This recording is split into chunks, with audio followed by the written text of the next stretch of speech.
नमस्कार, मी आकांक्षा जावडेकर. महासप्ताह या आमच्या महाराष्ट्र विशेष बुलेटिनमध्ये तुमचं अगदी मनापासून स्वागत. बुलेटिनमध्ये आपण आढावा घेणार आहोत या आठवड्यातल्या ठळक घडामोडींचा.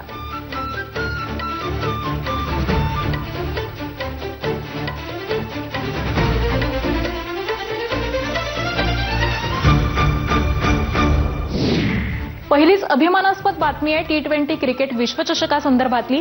भारतानं T20 क्रिकेट विश्वचषक जिंकल्याबद्दल मुख्यमंत्री देवेंद्र फडणवीस यांनी भारतीय संघाचं अभिनंदन केलंय. हा विजय राष्ट्रीय अभिमानाचा आणि सामूहिक आनंदाचा क्षण असल्याचं त्यांनी म्हटलं. संपूर्ण स्पर्धेमध्ये खेळाडूंनी जबरदस्त कौशल्य आणि जिद्द दाखवत देशाची मान उंचावली असं देखील त्यांनी नमूद केलं.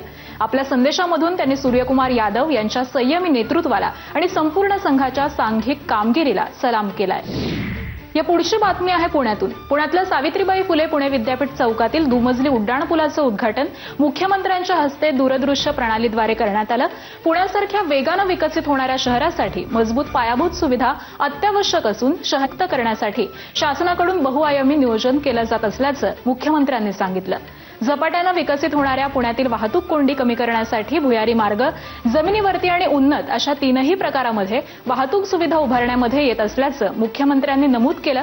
गेल्या वर्षामध्ये देशात पुण्यानं सर्वाधिक GCC म्हणजेच ग्लोबल कॅपॅबिलिटी सेंटर स्पेस विकसित केल्यामुळे पुणे देशाची GCC राजधानी असल्याचा अभिमान त्यांनी व्यक्त केलाय. आपली अभियांत्रिकी शक्ती दाखवणारा अशा प्रकारचा एक हा पूल आहे.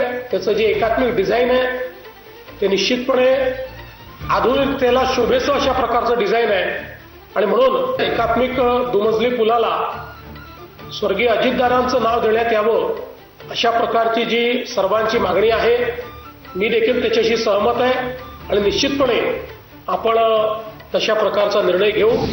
शाश्वत, सर्वसमावेशक आणि प्रगती भर देत मुख्यमंत्री देवेंद्र फडणवीस यांनी तब्बल 7,67,467 कोटी रुपयांचा महाराष्ट्राचा अर्थसंकल्प सादर केला. 2047 पर्यंत महाराष्ट्राची अर्थव्यवस्था $5 ट्रिलियन पर्यंत नेण्याचा विश्वास त्यांनी यावेळी व्यक्त केलाय. तर या अर्थसंकल्पामध्ये पुण्यश्लोक अहिल्यादेवी होळकर शेतकरी कर्जमाफी योजना जाहीर करत शेतकऱ्यांना 2 लाख रुपयांपर्यंत कर्जमाफी, त्याबरोबरच कृषी पंपाच्या वीज बिलासाठी 20,000 कोटी रुपयांची तरतूद करण्यात आली असल्याचं त्यांनी सांगितलंय. दरम्यान लाडकी बहीण योजना बंद होणार नसून ती पुढे देखील सुरूच राहणार असं देखील त्यांनी स्पष्ट केलं. वळूयात पुढच्या बातमीकडे. उपमुख्यमंत्री एकनाथ शिंदे यांच्या हस्ते राज्यव्यापी HPV लसीकरण मोहिमेचा प्रारंभ झाला. जागतिक महिला दिनाचं औचित्य साधून राज्याच्या सार्वजनिक आरोग्य विभागानं ही मोहीम आयोजित केली आहे. बदलत्या जीवनशैलीमुळे कर्करोगासारख्या गंभीर आजारांचं प्रमाण हे वाढताना दिसतं आणि त्यामुळे प्रतिबंधात्मक उपाययोजना अतिशय महत्वाच्या असून त्या दृष्टीनं HPV लसीकरण मोहीम स्तुत्य पाऊल आहे असं उपमुख्यमंत्र्यांनी म्हटलं. आपण नेहमी म्हणतो की prevention is better than cure. आपण प्रतिबंधक करण्याची आवश्यकता आहे आजाराला आणि म्हणून आजचा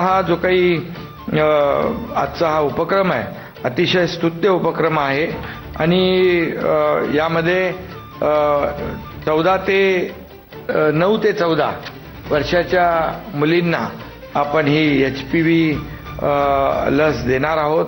त्यामुळे नक्कीच कॅन्सरला आपण प्रतिबंध घालू शकतो, आळा घालू शकतो. जागतिक महिला दिनाच्या निमित्तानं महाराष्ट्र राज्य महिला आयोगाच्या वतीनं मुंबईमध्ये आयोजित कार्यक्रमात उपमुख्यमंत्री सुनेत्रा पवार यांच्या हस्ते महिला आयोगाच्या महिला सन्मान पोर्टलचं अनावरण आणि सायबर वेलनेस कक्षाचं उद्घाटन झालं. राज्य महिला आयोगाच्या विविध उपक्रमांच्या माध्यमामधून महिला सुरक्षा आणि महिला स्वावलंबनासाठी नवी दिशा प्राप्त झाली आहे.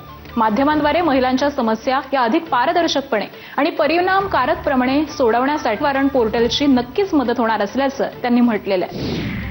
महिलांना कधी तक्रार करायची असेल आणि ती तक्रार जरी करायचं म्हटलं तरी अगोदरच महिलांना दडपण असायचं, पण आता आपल्या एका मोबाईलच्या क्लिकवर आपण ही तक्रार करू शकणार आहोत आणि लगेचच ती पोलिसांच्या तिथे जोडली गेल्यामुळे त्याच्यावर लगेच कारवाई होण्यासही मदत होणार आहे. मोबाईलच्या माध्यमातून होणारी फसवणूक, छळ किंवा मानसिक त्रास यावर प्रभावीपणे उपाय करण्यासाठी महिला आयोगाचं सायबर सुरक्षा कक्ष उभारलेलं आहे. आपण आत्ताच ऐकलं.